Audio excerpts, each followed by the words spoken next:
নবীজি বলেছেন তিন কারণে মানুষের হায়াত কমে যায়। তিনটা আমল করলে, তিনটা বদ আমলে মানুষের হায়াত কমে যায়। দুনিয়ার জমিনে হায়াত কমে যায়, কমতে থাকে, হায়াতও কমে যায়, রিজিকও কমে যায়। বলতে পারেন হুজুর আমরা জানি হায়াত সীমাবদ্ধ, তাহলে হায়াত কেমনে কমে? নবীজি বলছেন, বুখারীর বর্ণনায় আবু হুরায়রা রাদিয়াল্লাহু তাআলা হাদিসটা বর্ণনা করেছেন, মানুষের কিছু নেক আমলের কারণে হায়াতের মধ্যে আল্লাহ বরকত দান করে, আবার বদ আমলের কারণে আল্লাহ পাক মানুষের হায়াতের মধ্য থেকে বরকত ছিনিয়ে নেয়, ওই মানুষটা দ্রুত দুনিয়া থেকে বিদায় নিয়ে চলে যায়। হায়াত নির্ধারিত, রিজিকও নির্ধারিত, কিন্তু আল্লাহ পাক এর মধ্যে বরকত রেখে দেয়। একটা উদাহরণ দিয়ে ভালো বুঝবেন।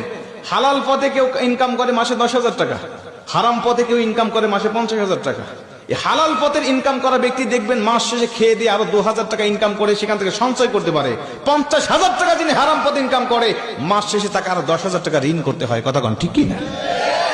তার মানে হালালের মধ্যে আল্লাহ বরকত রেখে দিয়েছেন, হারামের মধ্যে কোনো বরকত নেই।